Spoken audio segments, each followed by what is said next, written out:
நம்ம இனம் பாதுகாப்பாக வாழணும்னா இருக்கிற ஒரே ஒன்று இந்த இனத்திற்கென்ற ஒரு அரசியல். இப்போ நாங்கள் செய்கிறது தமிழ் தேச விடுதலைக்கான அரசியல்னு சொல்ல முடியாது, தமிழ் தேச இனத்திற்கான அரசியல் தான் சொல்லணும். ஆனால் இதுக்கெல்லாம் காரணம் இப்போ இருக்கக்கூடிய ஆட்சியாளர்கள் நினைக்கிறீங்களா? வேற யாரை சொல்லுவீங்க? வேற யாரை சொல்லுவீங்க? நீங்கள் இந்தியை திணிச்சா ஏன் இந்தியாவில் எந்த மாநிலமும் எதிர்க்கலை, தமிழர்கள் மட்டும் எதிர்க்கிறாங்க? ஏன் ஜிஎஸ்டியை எல்லாரும் ஏற்கும்போது இவன் மட்டும் எதிர்க்கிறான்? ஏன் நீட்டை எல்லாரும் ஏற்கும்போது இவன் மட்டும் எதிர்க்கிறான்? ஏன்னா இவன் ஒருத்தன் தான் தூய இனம் இருக்கிறான், இவனுக்கு தான் பண்பாடு கலாச்சாரம் கலை இருக்குது. இப்போ கடவுளே கடன் கொடுத்த இனம் நான். அவனுக்கிட்ட இருக்கிற மொழியை அழிக்கணும். அதனால தமிழ் படித்தா வேலை கிடைக்குமா, தமிழ் படித்தா சோறு கிடைக்குமான்னு ஒரு இழி சிந்தனை இவனுக்கு. நீங்கள் பார்த்தீங்களா, ஆங்கிலத்தில் all the glitters is not கோல்டும்பா, அவன் மின்னுவதெல்லாம் பொன்னல்லம்பா, இவன் எங்கால இக்கரைக்கு அக்கறை பச்சைம்பா.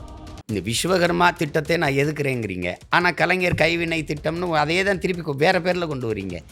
எந்த இடத்துல இவங்க இது எடுத்துருக்காங்க, எந்த இடத்துல இவங்க சரியாக இருந்திருக்காங்க? ஒரு தொலைக்காட்சியை திறங்க, ஒரு இடத்துல தமிழில் பேச ஆள் கிடையாது. தமிழன் நாக்கில் வாழாத தமிழ் நாட்டில் எப்படி வாழ? மனித உழைப்பை, என்னோட உழைப்பை சுரண்டி உற்பத்தியை பெருக்கி லாபத்தை பல ஆயிரம் கோடியில் கொண்டு போகிற அந்த முதலாளி வாழ்வான் வளர்வானா, இல்லை அவன் சார்ந்த நாடு வாழுமா வளருமா? வெறும் சம்பளத்தை மட்டும் வாங்கி சாப்பிடுகிற ஏன் நாடு வாழும் வளருமா? இப்போ நீங்கள் பொருளாதாரத்தில் மேம்படணும்னு சொல்கிறீங்களே, எப்படி மேம்படுவீங்க? டாஸ்மார்க்கில் சாராயம் ஊற்றி கொடுக்குறவன் கவர்மெண்ட் எம்ப்ளாயாக இருக்கலாம், அது மதிப்பிற்குரியதாக இருக்குது. எல்லாருக்கும் சாப்பாடு போடுறவன் அரசு பணியில் இருக்கக்கூடாதா? சார், நம்ம இப்போ சமகால அரசியலை பற்றி பேசுகிறதுக்கு முன்னாடி, எப்போ நீங்கள் ஒரு தமிழ் தேசியவாதி ஆனீங்க, தமிழ்நாட்டுக்கு தமிழ் தேசிய அரசியல் தேவை அப்படின்ற புரிதல் உங்களுக்கு எப்போ வந்தது? இல்லை, தொடக்கத்தில் நம்ம சிற்றூர்களில், நான் எங்கள் கிராமங்களில் இருக்கும்போது நாங்கள்லாம் காங்கிரஸ் தான். இப்போ எங்கள் குடும்பம் காங்கிரஸ் குடும்பம். எங்களுக்கு காமராஜ் தெரியும், இந்திரா காந்தி தெரியும். திரைப்படம்னா ஐயா சிவாஜி இருக்கணும், இல்லைன்னா படங்கள்லாம் மனோரமாக இருக்கணும். அப்போ தான் எங்கள் வீட்டில் படம் பார்க்க அனுப்புவாங்க, கூட்டிகிட்டு போவாங்க. உங்களுக்கு புரியுது நிறைய. அப்போ காங்கிரஸ்ஸு அது அப்படியே படிக்க போகும்போது அந்த ஆசிரியர்கள் பேராசிரியர்கள்லாம் இந்த தமிழ் சார்ந்து வரும்போது, அன்னைக்கு நமக்கு இருந்த அரசியல் இயக்கமாக திமுக தான் இருந்ததுனால அதை சார்ந்து இருந்தாங்க. என்னுடைய பேராசிரியர் பெருமக்கள் எல்லாருமே பரமசிவத்திலிருந்து சலீல் நன்மையில் இறந்து போனாங்க எங்கள் பேராசிரியர். இவங்க எல்லாமே இந்த திமுக ஆதரவாளர்களாக இருந்தாங்க. அப்போ அவங்களுடைய வளர்ப்பு நான். அப்போ கல்லூரிக்கெலாம் போகும்போது நூலகத்தில் போய் படிக்கிற பழக்கம் வர ஆரம்பிக்கும்போது, அப்போ நமக்கு இருக்கிறதே பெரியார், மார்க்ஸ், அம்பேத்கர் தான். இதுகளை தான் நம்ம படிக்கிறோம். அப்போ அப்படியே வரும்போது நான் திரைப்படத்துறைக்கு வரும்போதெல்லாம் நான் திமுக உணர்வோடு தான் வர்றேன். நான் எங்கள் குடும்பத்தில் எல்லோரும் காங்கிரஸாக இருந்தாலும் நான் இந்த திமுக. அப்போ எங்கள் ஊரில் வண்டல்னு ஒரு இது இருக்குது, மலைக்கண்ணன், அவர் தான் சட்டமன்ற உறுப்பினருக்கு நின்னார். நாங்கள் படிக்கும்போதெல்லாம் அவருக்கு போய் உதயசூரியன் சின்னத்தில் வாக்கு சேகரித்தேன் நான். இப்போ காங்கிரஸ் கட்சிக்காரர் வீட்டில் போய் சோத்தில் எழுதிட்டேன். அதுக்கு ஒரு பஞ்சாயத்து மாதிரி கூப்பிட்டு பேசுனாங்க. ஏன் எழுதினேன்? நீங்கள் எங்கள் வீட்டு சோத்தில் கை சின்னத்தை எழுதுனீங்கள்ல, அப்போ நான் +1 +2 படிக்கும்போது நானே எங்கள் வீட்டு சோத்தில் கை சின்னத்தை வரைஞ்சி வாக்கு சேகரிச்சிருக்கேன். அப்போ இரவில் எல்லோரும் தூங்கின நேரத்தில் போய் அவங்க வீட்டு சோகத்தில் உதயசூரியனை வரைஞ்சி விட்டுட்டேன்ட்டு ஒரு பஞ்சாயத்து. அந்த மாதிரி வளர்ந்து வந்த பிள்ளைங்க இங்கே வரும்போது ஒரே நேரத்தில் சமகாலத்தில் அண்ணன் சுப வீரபாண்டியன், நான் அறிவுமதி, கொளத்தூர் மணி, பெரியார் திடல், இதெல்லாம் அங்கே போக ஐயா வீரமணி இவங்கெல்லாம் பரிச்சயமாகி பழக தொடங்கும்போது, இந்த பயணம் போய்கொண்டே இருக்கும்போதே அதுக்கு சமகாலத்தில் ஐயா மணியரசன், அண்ணன் தியாகு, ஐயா நெடுமாறன் இவங்களோட பழக்கம் வரும்போது 2 அரசியலும் அப்படி போகுது, அப்படி போயிட்டுருக்கு. இப்போ இதை நாங்களே பல ஆண்டுகள் கடவுள் மறுப்பு, இந்த சாதிய இழிவு தீண்டாமை, பெரியாரிய கோட்பாடுகள், இதையெல்லாம் பல மேடைகளில் நான் பேசியிருக்கேன். அந்த காணொலியெல்லாம் இருக்குது தானே உங்களுக்கு. அப்போ கடவுள் மறுப்பு கொள்கை இருக்கும்போது வெட்டி பேசுனதெல்லாம் இப்போ துளி காணொலியாக வெட்டி பரப்புறதெல்லாம், ஏன்னா பேச்சு அவங்கக்கிட்ட தானே இருக்குது. இப்போ அவங்க என்னை வீழ்த்துறதுக்கு அதையும் ஒரு கருவியாக பயன்படுத்துகிறாங்க. அப்போ அப்படி இருக்கும்போது 2006 திமுகவு காங்கிரஸ் கூட்டணி ஆதரித்து நான் வேலை செஞ்சேன் நான், அண்ணன் சுப வீரபாண்டியன் எல்லோரும். அப்போ அதுக்கப்புறம் அந்த ஈழப்போர் ஒரு இறுதிக்கட்டம் நெருங்கும்போது அந்தப்போ தம்பி படம் வெளியாகி வாழ்த்துக்கள் படம் முடிக்கிறோம். அது இப்போ 2004லேயே எங்கள் அண்ணன் என்னை அழைக்கிறாங்க. திருப்பி திருப்பி திருப்பி அழைப்பு வருது. அந்தப்போ போக முடியல. அப்போ அமைதி பேச்சுவார்த்தை நடந்துக்கிட்டு இருக்கு. அப்போ அந்த சூழலில் இந்த வாழ்த்துக்கள் படம் இறுதி கட்டம், சரி இதை முடிச்சுட்டு போகலான்னா அப்போ ரொம்ப நெருக்கடியானோடனே அவசர அழைப்பு. அப்போ படத்தை முடிச்சுட்டு போய் அங்கே இருக்கிற ஈழ நிலத்தில் இருக்கிற அந்த களச்சூழல், அங்கே இருக்கிற நம்ம மக்கள், அங்கே பல போராளிகள் முகாம்கள், அமைப்புகள், பிரிவுகள், அதுக்கப்புறம் தலைவரை சந்தித்து பேசும்போது அவர் கடத்துனது தான். கடத்தும்போது இது வேறு ஒன்று நம்ம செய்யணும் அப்படிங்கும்போது, அந்த இறுதி போரில் எல்லாம் முடிஞ்சு நிற்கதியாக நிற்கும்போது, அப்போ இந்த அதிகாரங்கள், இந்த கட்சி, இந்த ஆட்சி, இந்த தலைமைகள் நமக்கானதா இல்லைன்னு ஒரு வெறுமை வரும்போது, ஒரே வழி இதுதான். அது எப்போன்னா தொடர்ச்சியாக சிறைப்படுத்தப்பட்ட ஒரு 5 முறை தொடர்ச்சியாக சிறைப்படுத்தப்பட்ட போது, சிறைக்குள்ளே எனக்கு தனிமை சிறை இருக்கும். ஒரு சிறை இருக்குல்ல, சிறைக்குள்ளே நானும் அந்த எனக்கு பாதுகாப்பு இருக்கிற காவலரும் என் கையில் இருக்க புத்தகங்களும் ஒரு குறிப்பெடுக்கிறதுக்கான ஏடும் தான். இதில் அப்படியே இருக்கும்போது அப்போ ஆழ்ந்து பார்க்கும்போது, அப்போ இது நமக்கான அரசியல் இல்லை அப்படிங்கும்போது, தலைவர் சொன்னது, அவர் முன்னெடுத்தது தான். தமிழ் தேசியனத்திற்கென்ற ஒரு அரசியல் அவசியப்படுது. இப்போ நமக்கு இருக்கிறது ஆயுதம் மிச்சம் வச்சுட்டதை அரசியலால் தான் வென்று முடிக்கணும். தம்பி முத்துக்குமார் சொன்ன மாதிரி அறிவாயுதம் ஏந்திரம் தான். கருவி ஏந்திய புரட்சி இல்லை, கருத்தியல் புரட்சி. ஆயுதம் ஏந்திய புரட்சி இல்லை, அறிவாயுத புரட்சி. அதை தான் இப்போ நம்ம செய்ய வேண்டியது வருது. நம்ம இனம் பாதுகாப்பாக வாழணும்னா இருக்கிற ஒரே ஒன்று, இந்த இனத்திற்கென்ற ஒரு அரசியல் இருக்குது. இப்போ நாங்கள் செய்கிறது தமிழ் தேச விடுதலைக்கான அரசியல்னு சொல்ல முடியாது, தமிழ் தேச இனத்திற்கான அரசியல்னு தான் சொல்லணும். முதல்ல இன அரசியலில் போய் வென்று அந்த அதிகாரத்தை கைப்பற்றின பிறகு தான் தேச விடுதலைக்கான அரசியலை நோக்கி நீங்கள் விரைய முடியுமே ஒழிய, இப்போ என் இனத்திற்கான அரசியலே இல்லை.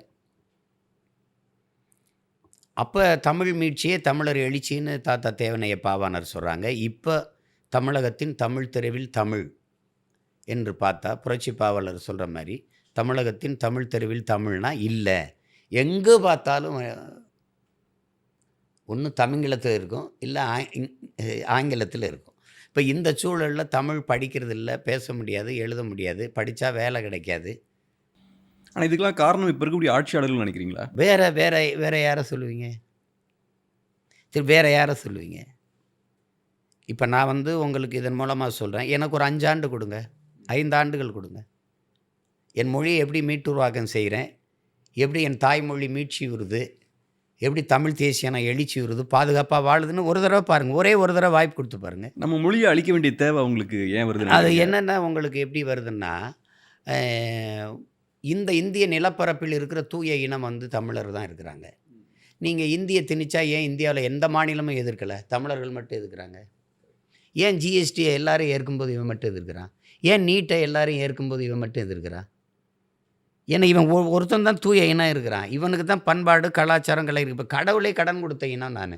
உங்கள் சிவன் யார்? நீங்கள் எல்லாம் சிவன்னு சொல்கிறீங்க, சிவா அப்படிங்க எதாவது சொல்கிறீங்க, நாங்கள் சிவனுங்கிறோம். நீங்கள் கும்பிட்ற சிவன் யாருது? சரி, உங்கள் பெருமாளே யார்?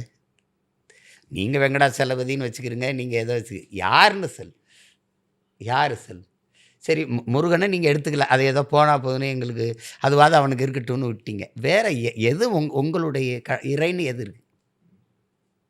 உங்களுக்குன்னு ஒரு இறைவனையே நாங்கள் உங்களுக்கு கொடுத்துருக்கோம், கடன் கொடுத்துருக்கோம். 63 நாயன்மார்களில் ஒருத்தர் பிறமொழியாளர் சொல்லுங்கள். 12 ஆழ்வார்களில் வேறு யாராவது சொல்லுங்கள். ஆண்டாள் பாடிய பாசுரங்கள் தமிழில் இருக்குதா, வேறு மொழியில் இருக்குதா? எல்லாமே இவ்வளவு ஒரு தொன்மையான ஒரு இனம். அது உலகத்திற்கு அறிவியல், நாகரிகம், கலை, இலக்கியம், பண்பாடு, வேளாண்மை எல்லாவற்றையும் கற்றுக் கொடுத்த ஒரு இனம். எங்கள் மூதாதைகள் பாய்மர கப்பலில் கட்டிட்டு போன அந்த துணி இருக்குல்ல, அதை எடுத்து ஆடையாத்த அணிந்து கொண்ட கூட்டங்கள்லாம் இருக்குது. அப்போ நீங்கள் எப்படி பயணிக்கிறன்னு தெரியாத காலத்திலே கப்பலில் போய் கடல் கடந்து வாணிகம் செய்து போரிட்டு நிலப்பரப்புகளை வென்று வாழ்ந்த ஒரு இனத்தின் கூட்டம். இப்போ இவ்வளோ தூரம் பெருமைப்பட்ட ஒரு இனம் என்ன நினைக்கிறான்னா, இவனை அழித்து ஒழிக்க வேண்டியது இருக்குது. இப்போ அதனால் இவனுக்கு எளிதாக முதல்ல சாதி மத உணர்ச்சி, அதனால் வர தண்ணின பகை, அப்புறம் அவனுக்கிட்ட இருக்கிற மொழியை அழிக்கணும். அதனால இந்த தமிழ் படித்தா வேலை கிடைக்குமா, தமிழ் படித்தா சோறு கிடைக்குமான்னொடனே ஒரு இழி சிந்தனை. இவனுக்கு நீங்கள் பார்த்தீங்களா, ஆங்கிலத்தில் all the glitters is not கோல்டும்பான், அவன் மின்னுவதெல்லாம் பொன்னல்லம்பான், இவன் எங்கால இக்கரைக்கு அக்கறை பச்சைம்பான். புரியுதா உங்களுக்கு? இப்போ நாங்கள் வந்த பிறகு எக்கரைக்கு இக்கரையே பச்சைங்கிறோம். எனக்கிட்ட இருக்கிறத விட பிறரிடத்தில் இருப்பது உயர்ந்ததுங்கிற எண்ணத்தில் தான் நான் விழுந்துட்டேன்.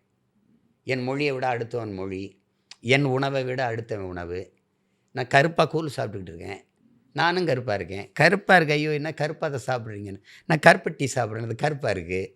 அப்போ வெள்ளையாக வரணுன்னா நிறக்கவர்ச்சியில் சீனிக்கு போகிறேன், அது நோய் வருது. இப்போ இந்த கருப்பாக இருக்கிற கூழை குடிக்கும்போது, ஐயோ இதை என்ன சாப்பிட்டுக்கிட்டு இருக்க, வேறு என்ன சாப்பிட்னா பொன்னிறத்தில் ஒரு கோதுமையை வச்சான், அது என் நிலத்தில் விளைய மாட்டேங்குது. உங்களுக்கு புரியுது? நான் பல்ல விளக்கிட்டு பசியோடு காத்திருக்கேன் கோதுமைக்கு, என்னுடைய பொருளாதாரம் அவன்கிட்ட போயிடுது. எது ஒன்றும் வெள்ளையாக இருக்கணுங்கனால பன்னி வெள்ளையாக வருது, கோழி வெள்ளையாக வருது, எல்லாமே வெள்ளையாக வருது. எங்களுக்குள்ள இந்த நிறக்கவர்ச்சியில் அப்படி வீழ்த்த முடிஞ்சிருச்சு. அப்போ கொஞ்சம் கொஞ்சமாக இந்த இனத்தை வீழ்த்த வேண்டியது இருக்குது. தமிழோடு சமஸ்கிருதம் சண்டை செய்யுது. இப்போ நீங்கள் திராவிடம்னா ஆரியங்கண்டாய் தமிழன் கண்டாயின்னு தான் மாணிக்கவாசர் பாடுறாரே ஒழிய, ஆரியங்கண்டாய் திராவிடன் கண்டாயின்னு இல்லையே. ஆரிய படைகிடந்த பாண்டியன் நெடுஞ்செழியன் தான் இருக்கானே ஒழிய திராவிட செழியெல்லாம் ஒருத்தன் இல்லையே. ஆரியத்திற்கும் தமிழியத்திற்கும் தான் சண்டை. சமஸ்கிருதத்தோடு தமிழும் சமஸ்கிருதம் தான் மோதி இருக்குது. அதில் தான் அந்த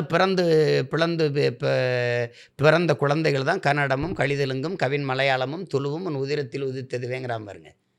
தென் மாநில மொழிகளெல்லாம் அதனுடைய அந்த மொழிகளுக்கெல்லாம் தாய் தமிழ் தான்.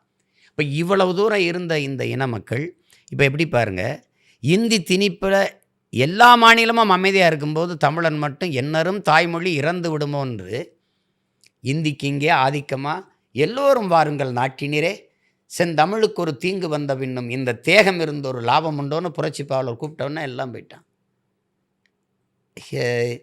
எப்பக்கம் வரும் இந்தின்ட்டு எல்லாம் பாஞ்சு பல 100 பேர் உயிர் தியாகம் பண்ணான். 1935 நம்ம தாத்தா தாளமுத்து நடராஜன் தான் முதல்ல உயிர் நீக்கிறார். அதுக்கு பிறகு தான் தாளமுத்து. அப்போ நீங்கள் அந்த மொழி போராட்டம், அந்த புரட்சியை அதுக்கு பிறகு இவங்க பார்க்குறாங்க. 65 ஒரு பெரிய மொழிப்போர் வருது. அதில் இந்த திராவிட இயக்கங்கள் பெரிய ஈடுபாடு காட்டலை.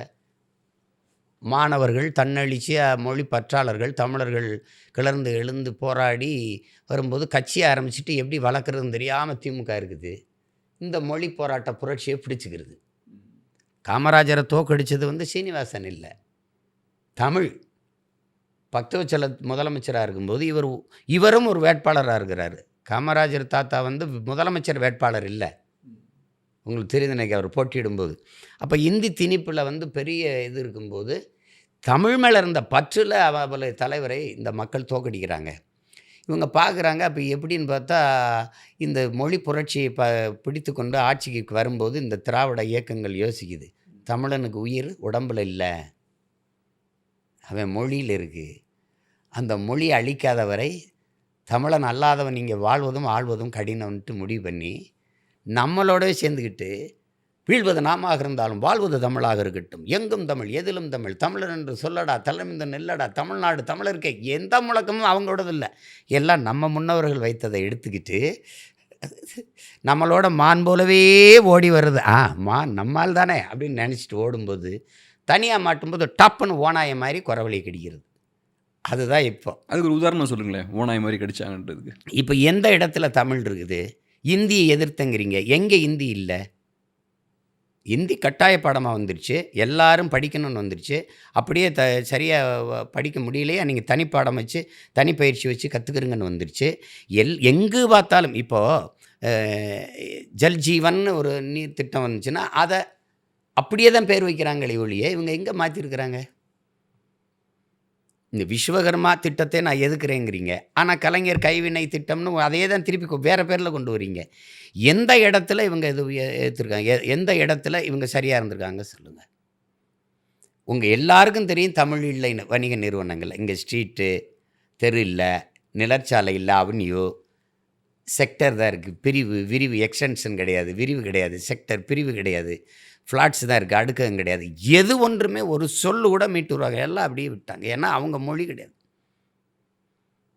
எல்லா மொழி வழி தேசிய இனங்களுக்கு வெவ்வேறு நிலங்கள் இருக்குது. எங்களுக்கு இந்த ஒரு நிலத்தை விட்டால் வழி கிடையாது.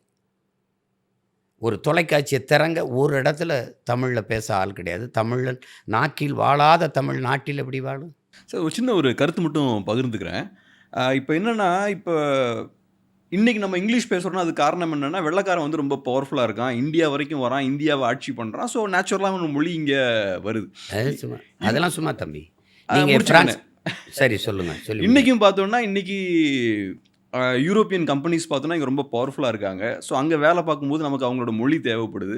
இது எதுக்காக நான் சொல்கிறேன்னா, நம்ம நாளைக்கு அவங்கள மாதிரியே பவர்ஃபுல்லான ஒரு பொருளாதாரமாக மாறும்போது நம்ம மொழியும் அவங்க மொழி மாதிரி மற்ற நாடுகளுக்கு போகும், நம்ம மொழி வந்து பவர்ஃபுல் ஆகும்னு நான் நினைக்கிறேன்.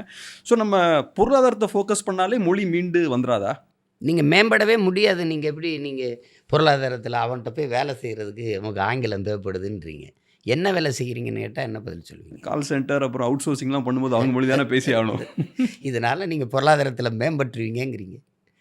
இது மாதிரி ஒரு ஒரு ஒரு ஒரு புரிதலற்ற தன்மை எதுவுமே கிடையாது. நீங்கள் உங்களுக்கு நல்லா சொல்கிறேன் பாருங்கள்.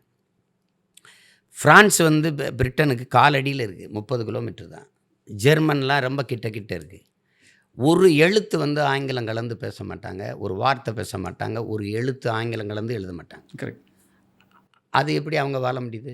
பிரிட்டனோட பொருளாதார தாக்கம் ஃப்ரான்ஸில் இல்லை. உங்களுக்கு ஏன் வருது? நீங்கள் உங்களுடைய கல்வி நீங்கள் என்னன்னா ஒரு அடிமையை வளர்க்குறதையே அறிவுன்னு நினச்சிட்டு இருக்கிறீங்க. நீங்கள் உங்களுக்கு மனித அறிவை வந்து மதிப்பெண்களை வச்சு மதிப்பிடுவது மாதிரி ஒரு அறிவு கட்டதுன்னா ஒன்றுமே கிடையாது. உங்களுக்கு புரியுதுன்னு நினைக்கிறேன்.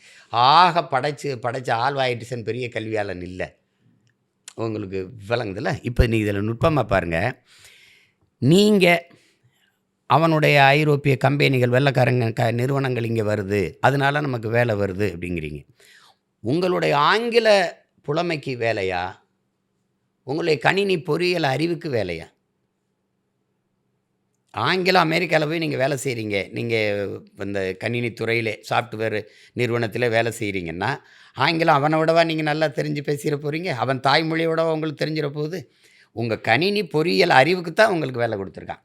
எழுத்தாளர் சுஜாதா ஐயா சொல்கிறாங்க, நீங்கள் தமிழ் படிக்கிறதுக்கும் வெளிநாட்டில் போய் வேலை செய்கிறதுக்கும் சம்மந்தப்படுத்தி குழப்பிக்கிறாதீங்க. உங்களுக்கு இப்போ அப்துல் கலாமுக்கு தமிழ் தான் தெரியும்னா அந்த நாடுகள் அவரோட பேசுகிறதுக்கு தமிழ் கற்றுக்கிட்டு வரும்னு. இப்போ இங்கேயே மதம் பரப்ப வந்த Caldwell, G pope, Joseph Beschi இவங்கெல்லாம் வந்து அவங்கவுங்க மொழியில் பேசி மதம் பரப்புனாங்களா, நம்ம மொழியை கற்றுக்கிட்டு பரப்புனாங்களா? அப்படி தானே நீங்கள் பார்க்கணும். அந்த மொழியை வரும்போது அவருக்கு ஜெர்மன் தான் உலகத்திலே சிறந்த மொழின்னு தான் ஜோசப் பெஸ்கி வர்றார். இங்கே வந்து அவர் வந்து கற்றுக்கிட்டு ஆழம் போய் அதனுடைய ஈர்ப்பு அவருக்கு பிடிச்சி தேம்பாவணிரும் நூல் எழுதி வச்சுட்டு போகிறார். உங்களுக்கு புரியுதுன்னு நினைக்கிறேன். ஜி போப்பு வந்து ஒரு தமிழ் மாணவன் இங்கே உறங்குகிறான்னு என் கல்லறையில் எழுதுங்கன்னு சொல்கிறார். திருக்குறளை திருவாசத்தில் மொழிபெயர்த்தது உங்களுக்கு தெரியும். இப்போ அந்த மாதிரி நீங்கள் இதோடு சம்மந்தப்படுத்திட்டு வேலைக்குன்றீங்க. நீங்கள் இங்கே வெளிநாட்டில் போய் வேலை செய்வது, சாஃப்ட்வேர் இண்டஸ்ட்ரியில் இல்லை இந்த கணினி துறையில் போய் வேலை செய்கிறது அப்படிங்கிறத பெரிய பொருளாதார வளர்ச்சி முன்னேற்றம்னு நினைக்கிறீங்க. அதில் மாப்பிள்ளை ரொம்ப அதை நல்லா படித்தவர் நல்லா வளர்றாரு. யாருக்கு வேலை செய்கிறீங்க? வெளிநாட்டு முதலாளிக்கு. இப்போ நீங்கள் அந்த முதலாளியை நீங்கள் பார்க்குறது உண்டா? எங்கே இருக்கிறாருன்னா அது தெரியுமா உங்களுக்கு? ஒரு மோஸ்ட்லி அவர் நாட்டில் இருப்பார். இப்போ உதாரணமாக என்ன சொல்கிறேன், தமிழ்நாட்டில் ஊபர், ஓலோ, ரெப்பிடோலாம் ஓடுதில்ல, தானி இதெல்லாம். அந்த முதலாளியை பார்த்துருக்கீங்களா? இல்லை. சரி. இந்த ஸ்விக்கி, ஸ்மோட்டோ அவரையாவது நீங்கள் பார்த்துருக்கீங்களா? இல்லை. இப்போ நீங்கள் இந்த பிரேம் வீடியோ, இந்த அமேசான் குண்டூசிலேருந்து கோணிப்பை வரைக்கும் எல்லாத்தையும் கொண்டாந்து கொடுப்பான். நீங்கள் தொடப்பக்கட்டை வரைக்கும் சொல்லிட்டீங்க. அவன் எங்கே இருக்கான்? ஏதோ ஒரு முதலாளிக்கு போய் வேலை செஞ்சு சாப்பிட்றது. நீங்கள் இப்போ ஹொண்டாயின்னு ஒரு கொரியன் முதலாளி வந்து தொடங்கிட்டார். 1 டன் எடையுள்ள காரை தயாரிக்க 4,50,000 லிட்டர் தண்ணீர் தேவைப்படுது. இது 10,000 பேருக்கான குடிநீர் தேவை. 3 டன் எடையுள்ள கார் வரைக்கும் தயாரிக்கப்படுது. ஆண்டு ஒன்றுக்கு 50 லட்சம் கார்கிட்ட குறையாமல் ஏற்றுமதி செய்யப்படுது. இதை தான் கண்ணுக்கு தெரியாத மறை நீருங்கிறோம், வெர்ச்சுவல் வாட்டர்னு ஆங்கிலத்தில் சொல்கிறோம். இப்போ இந்த கொரியன் முதலாளிக்கு என் நாட்டில் வந்து தொழில் தொடங்கி என் நாட்டு இளைஞர்களுக்கு வேலை கொடுக்கணும்னு எதுவும் வேண்டுதல் இருக்கா? இல்லைல்ல. இங்கே மனித உழைப்பு மலிவாக கிடைக்குது. நிலத்தடி நீரை எவ்வளவு வேணாலும் உறிஞ்சி கொள்ளலாம்னு ஒப்பந்தம் போடப்படுது. தடையற்ற மின்சாரம் தரப்படும்னு சொல்லப்படுது. குடிகளுக்கு அவன் இருட்டில் கிடந்தாலும் இந்த முதலாளிக்கு தடை இல்லாமல். ஒரு வேளை அரை மணி நேரம் 1 மணி நேரம் மின் தடை ஏற்பட்டு அதனால் ஏற்படுற உற்பத்தி இழப்புக்கு மத்திய மாநில அரசுகள் அந்த இழப்பை ஈடு செய்யும்னு ஒப்பந்தம் போடப்படுது. அவங்க உற்பத்தி செய்கிற பொருளை விரைந்து எடுத்துக்கிட்டு போகிறதுக்கு 8 வழிச்சாலை 4 வழிச்சாலைகள் போடப்படுது. உங்களுக்கு இந்த கப்பலில் ஏற்றி கொண்டு போகிறதுக்கு இந்த துறை இதை விட பெருசாக இன்னும் பெரும் முதலாளிகள்கிட்ட கொடுத்து 6116 ஏக்கர் விளிங்கத்தில், காட்டுப்பள்ளியில் இந்த மாதிரி துறைமுகங்கள் கட்டப்படுது. இது எல்லாமே ஒரு முதலாளியின் வளர்ச்சியை நோக்கி போகுது. இப்போது இந்த மனித உழைப்பை, என்னோட உழைப்பை சுரண்டி உற்பத்தியை பெருக்கி லாபத்தை பல ஆயிரம் கோடியில் கொண்டு போகிற அந்த முதலாளி வாழ்வான் வளர்வானா, இல்லை அவன் சார்ந்த நாடு வாழுமா வளருமா? வெறும் சம்பளத்தை மட்டும் வாங்கி சாப்பிடுகிற ஏன் நாடு வாழும் வளருமா? இப்போ நீங்கள் பொருளாதாரத்தில் மேம்படணும்னு சொல்கிறீங்களே, எப்படி மேம்படுவீங்க? சம்பளத்தை வாங்கி எப்படி மேம்படுவீங்க? சம்பளம் வாங்கிட்டீங்க, என்ன வாங்குவீங்க? Car, bike. அது காரை யார் தயாரிக்கிறது? அவங்க தான் தயாரிப்பாங்க. சரி, அப்புறம் என்ன வாங்குவீங்க? குளிர்விட்டி, அதை யார் தயாரிக்கிறது? இந்த அலைபேசி, அதை யார் தயாரிக்கிறது? நீங்கள் ஒன்று ஐஃபோனு, இல்லை சாம்சங்கு. ஒருத்தன் சீனா, ஒருத்தன் அமெரிக்கா. முதலாளி எங்கே இருக்கான்? இப்போ நீங்கள் என்னென்னா, நீங்களும் வர்த்தக உலகத்தில், சந்தை மயமாக்கப்பட்ட உலகத்தில் நீங்களும் ஒரு பண்டம். ஆனால் அவன் உற்பத்தி செய்கிற பொருளை வாங்கி நுகர்வதற்கு உங்களுக்கு அவன் ஒரு வேலை கொடுத்தா அவன் ஒரு காசை கொடுத்துட்றான். நீங்கள் அதை வச்சுக்கிட்டு கார் வாங்க, மாதம் தவணை கட்ட, கடனை வாங்கி வீடு கட்ட, மாதம் தவணை கட்ட. இந்த வாழ்க்கையை நம்ம வசதியான வாழ்க்கை, முன்னேறோம், வாழ்ந்துட்டோம் அப்படி பேசிட்டு இருக்கிறத எந்த மாதிரி நீங்கள் எடுத்துக்கிறது? மனசுக்குள்ளே வருத்தத்தோடு சிரிக்கிறது தவிர ஒன்றும் பண்ண முடியாது. எந்த இடத்துல இந்த நாட்டை பொறுத்த வரைக்கும் தரகு முதலாளி, வர்த்தக முதலாளி தான் இருக்கானே ஒழிய உற்பத்தி முதலாளி கிடையாது. இப்போ நீங்கள் உற்பத்தி செய்கிற பொருளை நான் வாங்கிட்டு வருவேன், இடையில ஒரு தரகன் இருப்பான், நான் வாங்கி விற்பேன், நான் ஒன்று விற்பனை முதலாளி. இடையில எனக்கும் உற்பத்தி முதலாளிக்கும் விற்பனை முதலாளிக்கு இடையில ஒரு தரகு இருப்பான், தரகு முதலாளி. ஆனால் என்னைக்கு ஒரு தேசிய இனத்தின் முதலாளி உற்பத்தி முதலாளியாக மாறானோ அவன் அன்னைக்கு தான் நான் பொருளாதாரத்தில் மேம்படும். ஏன் தமிழ் முதலாளிகளால் அவங்க தலையை தூக்க முடியல, பவர்ஃபுல் ஆக முடியலன்னு நினைக்கிறீங்க? அதுதான் அது சிக்கல். இப்போ நாங்கள் தான் இந்த 1000 கோடி, இப்போ நான் எப்படி நினைக்கிறேன், கூட்டு முதலாளிகளை உருவாக்குவது அப்படின்னு நினைக்கிறோம். இப்போ நான் சொல்கிறேன் பாருங்க. இப்போ நான் எப்படி சிமான் இப்போ வேலையில் தன்னிறைவுனா நாம் சொன்னால் கூட இவர் எப்போவுமே நம்மளை கேள்வி பண்ணி பழகிட்டாங்க. இப்போ அதில் பில்கேட்ஸ் அவர் தான் இந்த கணினி துறையினுடைய இதாக இருக்கார், சாஃப்ட்வேர் இண்டஸ்ட்ரியின் பிதாமகனாக இருக்கிறார். 2,76,000 ஏக்கரில் வேளாண்மை செய்கிறார். இவர் தான் இதில் தான் பெரிய பணம் வருது, கோடியாக குவிக்கிறாரு. அப்புறம் எதுக்கு அந்த வேலை அப்படின்னா, அவருக்கு தெரியும் சாஃப்ட்வேரில் வேலை செஞ்சாலும் சாப்பிட்டு போய் தான் வேலை செய்யணுன்ட்டு. அப்போ பொருளாதாரம் எங்கே இருக்குதுன்னு அவருக்கு தெரியுது. இப்போ ஏன் 2,76,000 ஏக்கரில் நீங்கள் வேளாண்மை செய்கிறீங்க பில்கேட்ஸ் அப்படின்னா, அங்கே தான் எல்லாருக்கும் வேலை கொடுக்க முடியும், அங்கே தான் பெரிய பொருளாதாரம் இருக்குங்கிறார். இப்போ பாலின் சந்தை மதிப்பு எவ்வளோ இருக்குன்னு நீங்கள் நினைக்கிறீங்க? பால் நாளில் டைரி டேயில் நாட்டின் பிரதமர் ஐயா மோடி அவர்கள் பேசுகிறாங்க, பாலின் மிகப்பெரிய சந்தை இருக்குது, அதில் அங்கே போயிட்டாவே நம்ம பொருளாதாரத்தில் தன்னிறைவை அடையலாம்னு. ஏன் போகலை? எல்லாருக்கும் பால் பிடிக்குது, எல்லாருக்கும் தயிர் பிடிக்குது, எல்லாருக்கும் நெய் வெண்ணெய் பிடிக்குது, பாலாடை கட்டி பிடிக்குது, எல்லாருக்கும் மோர் பிடிக்குது, எல்லாருக்குமே அந்த பயன்பாடு எல்லாருக்குமே தெரியுது. ஆனால் மாடு வளர்க்க அவமானமாக இருக்கே ஏன்? இது எந்த மாதிரி உளவியல்னா, என் மகனுக்கு அழகான மருமகள் வரணும், ஆனால் என் மருமக பெண் குழந்தை பெற்றுடக்கூடாதுங்கிறது எப்படிப்பட்ட நோயோ அப்படிப்பட்ட நோய் தான். பால் சாப்பிட்ணும், நல்லா கறி சாப்பிட்ணும், பிரியாணி சாப்பிட்ணும், ஆனால் ஆடு வளர்த்தக்கூடாது, மாடு வளர்த்தக்கூடாதுங்கிற நோயும் இப்படி தான். எல்லா பேரறிஞனும் சொல்வது, பொருளாதார மேதைகளும் சொல்வது, மொபைல் பேங்க்குங்கிறான், ஆடையும் மாட்டையும் நடமாடும் வைப்பகம் வங்கியல்ங்கிறான். நீ அது தெரியாமல் அதை ஒரு அசிங்கம் அவமானம் ரசிச்சுட்டு இதை விடுறதுனால இப்போ எந்த தொழில்னு தெரியல. ஏன் பால் சார்ந்த தொழில் இல்லை?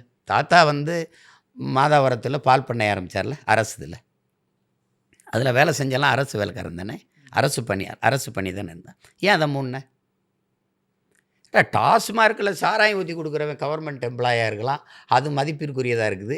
எல்லாருக்கும் சாப்பாடு போடுறவன் அரசு பணியில் இருக்கக்கூடாதா? சொல்லுங்கள். பால் ஒரு முழுமையான உணவு, பாலும் முட்டையும் இருந்தால் ஒரு நாடு பசியை எதிர்கொள்ளாது. ஏன் நீ நாட்டுக்கோழி பண்ணை வைக்கல? ஏன் நீ ஆடு மாடு வளர்க்குற பண்ணை வைக்கல? அதில் என்ன உனக்கு பிரச்சனை? அப்போ நிலமும் வளமும் சார்ந்த தொழிற்சாலைக்கு நீ வரும்போது நீ பொருளாதாரத்தில் வளர்ச்சி கண்டுவ. 1 கிலோ தக்காளி 200 ரூபாய்ன்னு என்ன குதிச்ச. வெங்காயம் இல்லாத போது ஈஜிப்தில் பாலைவன நாட்டிலேருந்து இறக்குமதி செய்யல. ஏன் நீ இவ்வளோ பெரிய நிலம் வளம் மனித உழைப்பு எல்லாம் வச்சுக்கிட்டு என்ன வெங்காயத்தை கூட உங்களால் விளைவிக்க முடியலையா என்ன? அப்போ இந்த கேள்வி வருதுல்ல. அப்போ நீங்கள் எங்கே வரணும்னா, இப்போது நம்ம 2000 ஏக்கரில் ஒரு கூட்டு பண்ணை வேளாண் பண்ணை நிறுவும்போது இப்போ அதுக்கு முதலீடு என்கிட்ட இல்லைன்னா நான் 100 முதலாளிகளை தமிழ் தேசிய முதலாளிகளை எடுக்கிறேன். எடுக்கும்போது இவர் 5 கோடி தான் போட முடியும். 5 கோடி, இவர் 20 கோடி, அவர் 10, இவர் 1 கோடி, அவர் 50. கூட்டு முதலாளிகள் அவரவர் முதலீட்டு விதத்திற்கேற்ப அவரவருக்கு லாப விகிதம் பிரித்து கொடுக்கப்படும். புரியுதா உங்களுக்கு? நிலத்தை நாங்கள் குத்தகைக்கு எடுத்துக்கிறோம் மக்கள்கிட்ட. 25 ஆண்டுக்கு குத்தகைக்கு எடுத்துக்கிறோம். இப்போ நம்ம அதில் ஈடுபடுத்தும் போது முதலாளியே தமிழராக இருக்கும்போது தமிழ்நாட்டு பிள்ளைகளுக்கு தமிழர்களுக்கு 100 விழுக்காடு 90 விழுக்காடு கிட்ட அவங்களுக்கே வேலை கிடச்சிருது. வேலையில் வாழ்விடங்களில் நிலமும் வளம் சார்ந்த தொழிற்சாலைக்கு நீங்கள் போகும்போது வாழ்விடத்தில் வேலை வந்துடுது. இப்போ உதாரணமாக கன்னியாகுமரி, இப்போ கோயம்புத்தூர், பொள்ளாச்சிலாம் தென்னை மரங்கள் அதிகமாக இருக்கும். தென்னை சார்ந்த தொழிற்சாலை வச்சுருங்க. ஒரு கயிற்றுக்கட்டில் 40,000 ரூபாய்க்கு விற்கிதா இல்லையா அமெரிக்காவில்? சிரிக்காதீங்க, விற்கிதா இல்லையா? ஒரு மீன் குழம்பு வைக்கிற சட்டி 13,000 ரூபாய் இல்லையா? ஒரு கொட்டான் ஓலை கொட்டான் 400 ரூபா 500 ரூபாய்க்கு ஜப்பான் இந்த அரபு நாடுகளில் விற்கிதா இல்லையா? சீன பாயில் தானே நீ பருக்கிற. ஏன் சீன பாயில் வந்தால் தான் உறக்க வரும் கனவு வருமா? என் பாயில் படுத்தா வராதா? குழந்தை காட்டுற கிளிகிழப்பை வரைக்கும் சீன கிளிகிழப்பைக்கு போயிட்டே. ஏன் எல்லாமே சீனா எப்படி ஆக்கிரமித்து சந்தைப்படுத்தியிருக்கான்னு பாருங்கள். இந்த நம்ம உட்கார்ந்துருக்கிறது சீனாவாக இருக்கும். நீங்கள் ஜன்னலில் போட்டிருக்க திரைச்சீலை சீனாவாக இருக்கும். நீங்கள் சிகரெட்டு பிடிச்சிட்டு தட்டுற சாம்பலை தட்டுற ஒரு வட்டை இருக்குல்ல ஆஸ்ட்ரே, அது சீனாவாக இருக்கும். எல்லா இடங்களையும் தன்னுடைய பொருளாதார படையெடுப்பை எடுத்து நகர்ந்துட்டான். நீங்கள் ஒன்றுமே செய்ய முடியாது. நீங்கள் இப்போ நீங்கள் போனால் வீடுகளுக்கு உள்ள அலங்கார பொருட்கள் வாங்கணுன்னா கப்பலில் போய் சீனாவில் வாங்கிட்டு வந்தால் குறைஞ்ச விலைக்கு கொடுக்குறான்றான். அவன் என்ன பண்ணுறான்? அவன் எப்படா உற்பத்தி பண்ணுறான்? சிறை கைதிகளை உழைப்பில் ஈடுபடுத்திடுறான். சிறை கைதிகள் இருக்காங்களா, கூடுதலாக உழைப்பில் ஈடுபடுத்தி உற்பத்தியை பெருக்கிடுறான். பெருக்கும்போது அவனுக்கு விலையை குறைச்சி கொடுக்க முடியுது. அப்போ அந்த மாதிரி நீங்கள் உற்பத்தி முதலாளிகளை நீங்கள் எடுத்துக்கிட்டு வராத வரை எந்த ஒரு நாடும் இது பண்ண முடியாது. நம்ம நாடு ஏற்றுக்கொண்டிருக்க பொருளாதார கொள்கை சந்தை பொருளாதாரத்திலையும் தற்சார்புங்கிறது அது முடிஞ்சிருச்சு. ஏன்னா காந்தி கண்ட கனவு, அவருடைய செயலாளர் நம்முடைய தாத்தா ஜேசி குமரப்பாவோடதெல்லாம் தாய்மை பொருளாதாரம்னு புத்தகமே எழுதியிருக்காரு, நீங்கள் படிக்க முடியும். தற்சார்பு பொருளாதாரங்கிறது உங்களுக்கு ஒன்று பாருங்கள், ஒரு தவிர்க்க முடியாததுக்கு பிரித நாடை சார்ந்து இருக்கிறது சரி. எல்லாவற்றுக்கும் இராணுவ தளவாடங்கள், நாட்டின் பாதுகாப்பு கருவிகள் வரைக்கும் இப்போ ரஃபேல் போர் விமானம் ஃப்ரான்ஸில் வாங்குறது, துப்பாக்கி ரஷ்யாவில் வாங்குறது, பீரங்கி இஸ்ரேலில் வாங்குறது, இப்படி நாட்டை பாதுகாப்பு கருவிகள் கூட பிற நாடுகளில் 100 விழுக்காடு அந்நிய முதலீட்டை இராணுவ தளவாடங்கள் உற்பத்தியில் கொண்டு வந்துட்டீங்க. முன்னாடி பேச்சுக்காக இராணுவ ரகசியம்னு ஒன்று இருக்கும். இப்போ என்ன இருக்கும்? சரி, இப்படி கேட்போம். இராணுவ வீரர்களுக்கு சீருடை தைச்சி கொடுக்குறது யார்? தனியார் முதலாளி. உணவு போடுற அந்த கடை இருக்குல்ல, உணவகம், இந்த கேண்டீன், அதை யார் நடத்துகிறா? எல்லாமே தனியாருக்கு ஒப்பந்தம் கொடுத்து போகும்போது ஒரே கேள்வி தான் இருக்குது. முதலாளி முதலீடு செய்யும்போது லாப தேவைக்கு செய்வானா, மக்கள் சேவைக்கு செய்வானா? ஒரே கேள்வி தான். என்ன இருக்கும்? லாபம்தான். இதுதான் இங்கே இந்த நாட்டில் எல்லாமே லாப நோக்கில் தான். ஒரு சட்டமன்ற வேட்பாளர், ஒரு பாராளுமன்ற வேட்பாளர் 50 கோடியை தொகுதியில் முதலீடு செய்கிறாருன்னா அது மக்கள் சேவைக்கா, தன் லாப தேவைக்கா? இப்படி வரும்போது தான் எல்லாமே தரங்கட்டுருது. அப்போ நீங்கள் என்ன செய்யணும்னா, நீங்கள் வாடகை தாய் பொருளாதார கொள்கையில் இருக்கிறீங்க. தாய்மை பொருளாதார ஜேசி குமரப்பா கண்ட அந்த தாய்மை பொருளாதாரமும் இல்லை. நீங்கள் வாடகை தாய் பொருளாதார கொள்கையில் இருக்கீங்க. அதனால் என்னன்னு நீங்கள் கேட்கலாம். அது மேட் இன் சீனா, அது மேட் இன் ஜப்பான், அது மேட் இன் ரஷ்யா, அது மேட் இன் அமெரிக்கா, இது மேட் இன் ஜெர்மன், இது made in France, made in Singapore. நான் மேக் இன் இந்தியா. எல்லோரும் வாங்க, ஏன் நாட்டில் தயாரிங்க. புரியுதா உங்களுக்கு? இதுதான் வாடகை தாய். வயிறு என்னது? குழந்தை நான் சுமப்பேன், பெற்று போட்டோன்னே அவன் எடுத்துகிட்டு போயிடுவான். ஏன்னா குழந்தைக்கு எனக்கும் சம்பந்தம் இல்லை. சரி, இன்னொரு விஷயத்த பத்தி உங்ககிட்ட பேசணும், உங்களோட ஒப்பீனியன் வாங்கணும் அப்படின்ற ஒரு விருப்பம் இருக்கு. என்னன்னா, இப்ப ஆதவர்ஜுனா அவர்கள் பேசும்போது, மன்னராட்சிக்கு ஒரு முடிவு கட்டணும் அப்படின்ற மாரி பேசுறாரு. ஸோ தமிழ்நாட்டுல மன்னராட்சி இருக்கு அப்படின்ற ஒரு விஷயத்த அவரு சொல்றாரு. இத நீங்க எப்படி பார்க்குறீங்க? தமிழ்நாட்டுல நடக்கக்கூடிய ஆட்சிய நீங்க அப்படி பார்க்கலாமா? மன்னராட்சின்ற மாரி அத பார்க்கலாமா? இல்ல, அது திடீர்னு வந்துட்டு மன்னராட்சின்னு பேசுறது இது பண்ண முடியாதுல்ல. இப்ப மிக நீண்ட காலமா காங்கிரஸ் அத தான் செய்யுது. அத சொல்லணும்ல நீங்க. மன்னராட்சின்னா, இப்ப நீங்க மன்னராட்சின்னு சொல்றீங்க. இந்த கேள்விக்கு பதில் இருக்கு. இந்த மன்னராட்சியை நிறுவுவதற்கு நீங்க பாடுபட்டீங்களா இல்லையா? பிரசாந்த் கிஷோரோட உட்கார்ந்து, இந்த ஆட்சியை நிறுவுவதற்கு இப்படி கேளுங்க. இப்ப இவருக்கு திராவிட முன்னேற்றக் கழகத்தில ஒரு நாடாளுமன்றத்தில நிக்க இடம் குடுத்திருந்தா, இது மன்னராட்சியா? மக்களாட்சியா?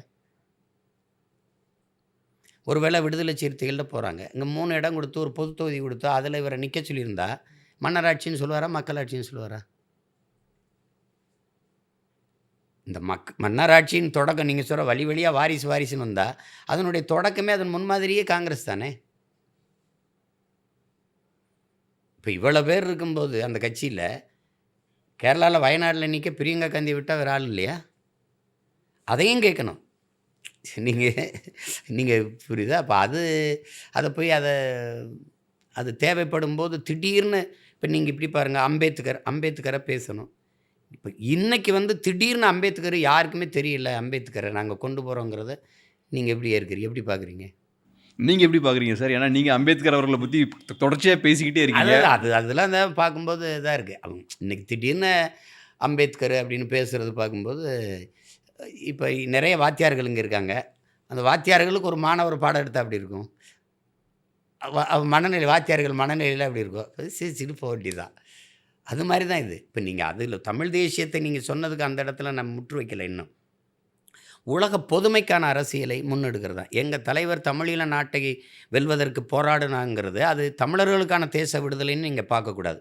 உலகெங்கும் வீழ்த்தப்பட்டு, உரிமை இழந்து அடிமைப்படுத்தப்பட்டிருக்கிற தேசிய இனங்களின் விடுதலை போராட்டத்துக்கான முன்னோடியாராக, ஒரு குறியீடா தான் நீங்க பார்க்கணும்.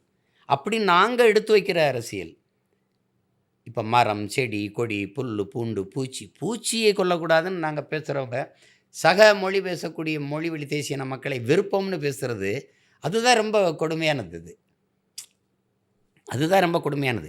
ஒரு வீழ்த்தப்பட்ட ஒரு தேசிய இனம் தன் தாய் நிலத்தில் இருந்து எழுந்து தனக்கான அரசியலை கட்டி எழுப்பி, தன் இனத்தை பாதுகாக்கணும்னு துடிக்கும்போது, மற்ற மொழிவழி தேசிய இனங்கள் துணை நிக்கணும். அதுதான் மாண்பு. ஆனா ஏன் அப்ப தமிழ் தேசியவாதிகள பார்த்து சாவனிஸ்ட்ன்லாம் சொல்ல வேண்டிய தேவை ஏற்படுது? பிரிவினைவாதிகள்னு சொல்ல வேண்டிய தேவை ஏற்படுது? பயந்தான் அது அது சன்யாட்சன் சொல்றாரு பாருங்க. சீன பேராசான் என்ன சொல்றாருன்னா, நீங்க நீங்க என் மொழியை என்னை விட நீ நன்றாக பேச ஆரம்பிச்சு விட்டாய்ன்னா, என்னை அடக்கி ஆளணும்னு உனக்கு ஆசை வந்துருச்சுங்கிறார். குருதி சந்தர் அவர் என்ன சொல்றாருன்னா, நீ ஆ அ நாங்கள் மொழி, இனம், நிலம், வளம் என்றெல்லாம் பேசும்போது நீங்க எங்களை எதிர்க்க வேண்டிய தேவை இருக்கு. நீங்க அச்சுறுகிறீர்கள்னா, உங்க அடித்தளத்தை என் தாய் நிலத்தில் வலுவாக கட்டமைச்சிட்டீங்கன்னு பொருளுங்கிறான். இப்ப அதான் உங்களுக்கு புரியுதா நீங்க? நீண்ட காலமா நீங்க செஞ்சு வந்த அரசியலுக்கு உங்களுக்கு ஒரு சிக்கல் இருக்குது, பிரச்சனை இருக்குது, தடுமாற்றம் வருது. அதனால எங்கள என்ன சொல்ல வேண்டியது, ஃபாசிஸ்ட்டு, சாவனிஸ்ட்டு, செப்பரேட்டிஸ்ட்டு இதெல்லாம் இந்த மாரி வார்த்தைகளை நீங்க நகர்ப்புற நக்சல் இப்படிலாம் சொல்ல வேண்டியது வருது. நீங்க தாத்தா முத்துராமலிங்கத்தேவர் என்ன சொல்றாங்கன்னா, ரொம்ப அழகா சொல்றாங்க. "நீ ஊமையாக இருக்கிற வரை உன்னை ஜனநாயகவாதி, தேசியவாதிம்பான். நீ உரிமைன்னு பேசிட்டீன்னா, உன்னை தேசத் துரோகி, அ பிரிவினைவாதின்னு சொல்லுவாங்கிறாரு." அததானே இப்ப சொல்றாங்க. ரொம்ப நன்றி சார். உங்க பிஸியான டைம்ல நெறைய நேரம் செலவழிச்சு எங்களுக்கு ஒரு பேட்டி கொடுத்ததுக்கு ரொம்ப நன்றி. மகிழ்ச்சி. நன்றி.